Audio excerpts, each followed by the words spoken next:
የማዕከላዊ ኢትዮጵያ ክልል ትምህርት ቢሮ በወቅታዊ የትምህርት ተግባራት ዙሪያ ከባለድርሻ አካላት ጋር በቡታጅራ ከተማ ምክክር ሲያደርግ የትምህርት ጥራትን ያስጠብቃሉ ካላቸውና በሰፊው ከመከረባቸው ጉዳዮች መካከል የትምህርት ቤት ምገባ ጉዳይ ይጠቀሳል። በመድረኩ በተጠናቀቀው 2017 የትምህርት ዘመን በክልሉ የተመዘገበው ውጤትን በተመለከተና በተያዘው የትምህርት ዘመን የታቀዱ ተግባራትን በተመለከተ ሰፊ ውይይት ተደርጎበታል።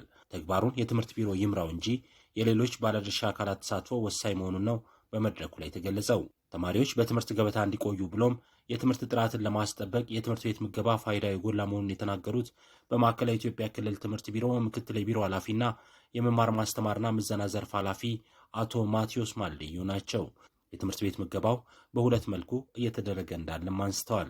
በሁለቱ መቀራረቦች በበርካታ ትምህርት ቤቶች ላይ ማለት በመንግስት በጀት በ70 ትምህርት ቤቶች በማህበረሰብ አቀፍ ተሳትፎ ደግሞ በ259 ትምህርት ቤቶች በርካታ ተማሪዎች የሚገባው ተጠቃሚ እንዲሆኑ በማድረግ የትምህርት ጥራትን ለማሻሻል እና በርካታ ጥረቶችን አድርገናል ማለት ነው። በተያዘው በጀት ዓመትም ከመንግስት የተመደበ 22 ሚሊዮን ብር በክልሉ ለትምህርት ቤት ምገባ በጀት መያዙን የተናገሩት ምክትል የቢሮ ኃላፊው በማህበረሰብ አቀፍ እንዲሁ በ502 ትምህርት ቤቶች ላይ ምገባው እንደሚጀመር አብራርተዋል። በመንግስት በጀት የተመደበ 22 ሚሊዮን አለ መንግስት የመደበው በዛ ገንዘብ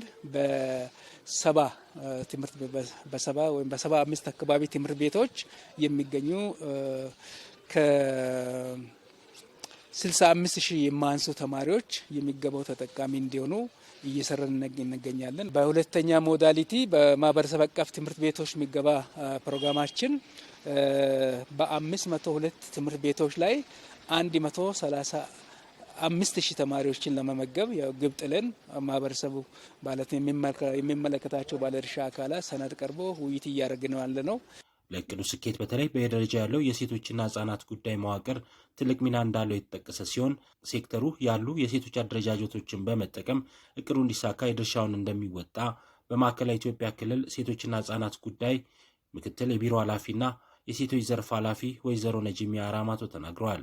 እንደ ክልል ከ42 ሺህ በላይ የሴቶች ልማት ህብረት አለ። ከ1.2 በላይ ደግሞ ሴቶች በልማት ህብረት ተደራጅተው በሁሉም ዘርፍ ተሳታፊ ተጠቃሚ እየሆኑ ነው። ትልቁና የመጀመሪያው ስራቸው ትምህርት ዘርፍ ላይ የምንሰራው ስራ ነው። ከዚህ ቀደም በርካታ ስራዎችን ሰርተናል። ዛሬ ደግሞ የክልሉ ትምህርት ቢሮ እያካሄደው ያለው ንቅናቄ በሁለት አጀንዳ ነው። የመጀመሪያው የተማሪዎች ምገባ ላይ የኛ ሴቶች ትልቅ ሚና አላቸው። በነገራችን ላይ ባለድርሻም ብቻ ሳይሆን ከትምህርት ሴክተር ጋር ለዚህ ተግባር ባለቤቶችም ሆነን የምንሰራው ስራ ነው የሚሆነው። ምክንያቱም ህጻናቶቹ ያሉት ይበልጥ እናቶች ጋር ነው ያሉት። አሳዳጊዎችም እናቶች ናቸው፣ ተንከባካቢዎችም እናቶች ናቸው። ወደ ትምህርት ቤት እንዲሄዱም ምቹ ሁኔታዎችንም የሚፈጥሩት እናቶች ናቸውና የትምህርት ምገባ ማህበረሰብ አቀፍ የትምህርት ምገባ ደግሞ ለትምህርት ጥራት መረጋገጥ፣ ለተማሪ ውጤት ማምጣት በጣም የተሻለ የሚሆነው ተማሪዎች የተመጣጠነ ምግብ ሲያገኙ ትምህርታቸውን ውጤታማ ለመሆን የሚያደርገው አስተዋጽኦ ከፍተኛ ነው። የውይይት መድረኩን የመሩት የክልሉ ምክትል ርዕሰ መስተዳድር የማህበራዊ ክላስተር አስተባባሪና የትምህርት ቢሮ ኃላፊ አቶ አንተነህ ፍቃዱ እንዳሉት የትምህርት ጥራትን ለማስጠበቅ የትምህርት ቤት ምገባ አስተዋጽኦ እጅግ የላቀ ነው። ቢሮው በተለይ ከሴቶችና ህጻናት መዋቅሮች ጋር በመሆን ለጋራ ስኬት እየሰራ እንዳለም አመልክተዋል። የሴቶች መዋቅር ሶስቱም ክንፍ መሳተፍ አለበት የተባለው በደንብ ያዙ። ጥሩ ነው። እኛም አላሳተፍንም እንደ ክልል የሴቶችና ህጻናት ጉዳይ ብቻ ነው። እኛም ማሳተፍ ነበረብን። እኛም ለቀጣይ እናሻሽላለን። እናንተም ግን የእኛን አትድገሙ።